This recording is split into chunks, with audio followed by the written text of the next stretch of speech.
పట్టణంలోని ఎన్టీఆర్ నగర్ లో ఈరోజు మనం ఉన్నాం. ఇక్కడ మొన్న వచ్చినటువంటి ఈ గోదావరి వరదల్లో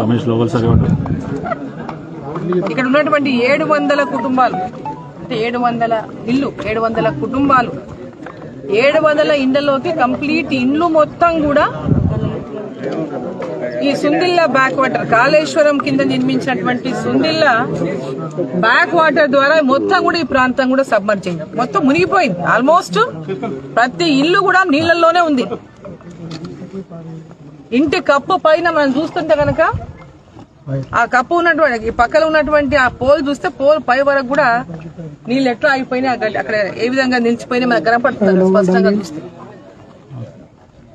సో బాధాకరం ఏంటంటే ఇక్కడ ఈ రాష్ట్ర ముఖ్యమంత్రి ఇంత పెద్ద ఎత్తున రాష్ట్రంలో గోదావరి వరదల్లో ఇన్ని కుటుంబాలు ఇబ్బంది పడినా,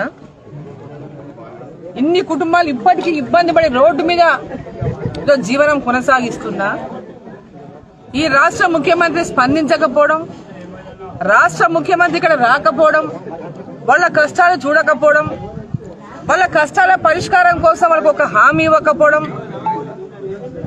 మరి ఇక్కడ అంతా చూస్తుంటే కనుక అంటే ముఖ్యమంత్రి గారికి ప్రజలంటే ఎంత చులకన, ప్రజల కష్టాలంటే ఎంత చులకన అనేది స్పష్టంగా మన కళ్ళ ముందు కనపడతాం.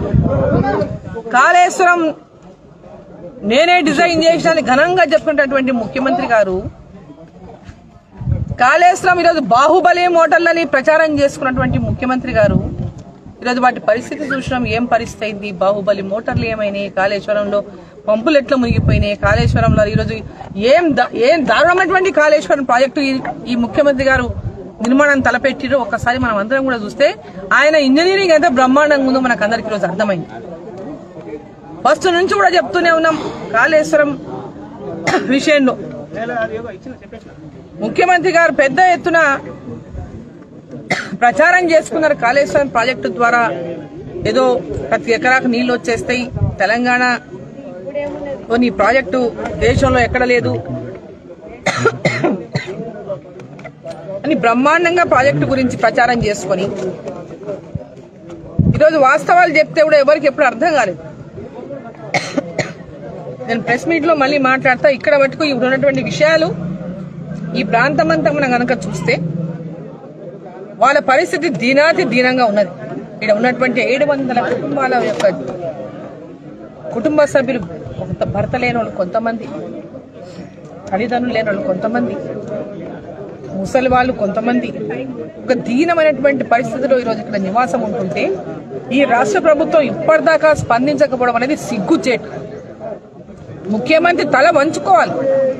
నేను డిమాండ్ చేస్తా ఉన్నా, ముఖ్యమంత్రి గారు మీరు భద్రాచలం పోయి వచ్చినా, నేను అక్కడ తిరిగి వచ్చిన హెలికాప్టర్లో పైనుంచి ఏరియా సర్వే చేసినా, నా బాధ్యత అయిపోయిందని ఇంటికాడ నీ ఫామ్ హౌస్ లో పండుకోవడం అనేది న్యాయం కాదు.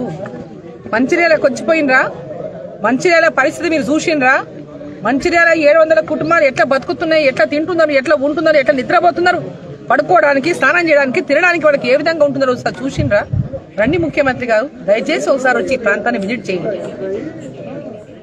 వాళ్ళ ఇండ్లు కూలిపోయి, నెత్తి మీద నీడ లేక, ఇంట్లో ఉండలేక, ఇళ్లలో మొత్తం బురదతోనో వండుతోనో పేరుకుపోయి ఉన్నాయి. కనీసం తాగడానికి కూడా వీళ్ళకి మంచినీళ్ళ సప్లై లేదు. ఇక్కడ కనీసం తాగడానికి కూడా మంచినీటి సప్లై లేదంటే ఎంత దారుణమైనటువంటి పరిపాలన ఈ రాష్ట్రంలో మీరు అందిస్తున్నారో ఒకసారి గ్రహించుకోండి ముఖ్యమంత్రి గారు అని నేను తెలియజేస్తా ఉన్నా. ఇమ్మీడియట్ గా ముఖ్యమంత్రి గారు ఇక్కడ రావాలి, ఈ కుటుంబాలన్నింటినీ కూడా ఆదుకోవాలి. వాళ్ళకి ఇమ్మీడియట్ గా ఇక్కడ ఉన్నటువంటి వాళ్ళకందరికి ఎవరికెవరైతే ఈరోజు ఇల్లు మునిగిపోయినావు, రేపు పొద్దున మళ్ళీ సమ్మర్జ్ అయ్యేటటువంటి పరిస్థితి, భవిష్యత్తులో ఎప్పుడైనా ఈ పరిస్థితి వచ్చేటటువంటి పరిస్థితి ఉన్నది. వీళ్ళకి ఇమ్మీడియట్ గా 700 మందికి పునరావాసం కల్పించాలి. వాళ్ళకి వేరే చోట్ల పూర్తిగా పునరావాసం కల్పించేటటువంటి విధంగా ప్రభుత్వం వెంబడే చర్యలు తీసుకొని దానికి తగిన విధంగా ఇక్కడికి వీళ్ళ దగ్గరకు వచ్చి ముఖ్యమంత్రి గారు వారికి ఒక హామీ ఇవ్వాలి, వారికి భరోసా కల్పించాలి. వారికి జీవితం మీద మరి ఈరోజు నిన్న ఈ యొక్క పరిస్థితిని తట్టుకోలేక వారు ఆత్మహత్య కూడా చేసుకున్నారని చెప్పినటువంటి విషయం వెలుగులోకి వచ్చింది. ఇది ఎంత కొత్తగా ఇల్లు కట్టుకొని మునిగిపోయి అప్పులు కూడా తీర్చుకోలేనటువంటి దుస్థితిలో ఈ రోజు ఇక్కడ ఉన్నటువంటి ప్రజలు ఉంటే మరి ముఖ్యమంత్రి గారు నిద్ర ఎట్లా పడుతుంది? దయచేసి ఎంబడే ముఖ్యమంత్రి గారు ఇక్కడ రావాలి. వీళ్ళ కష్టాలు మీ కళ్ళతోనే చూడండి. ప్రభుత్వం తరఫున పూర్తిగా వాళ్ళకు అండగా ఉండాలి.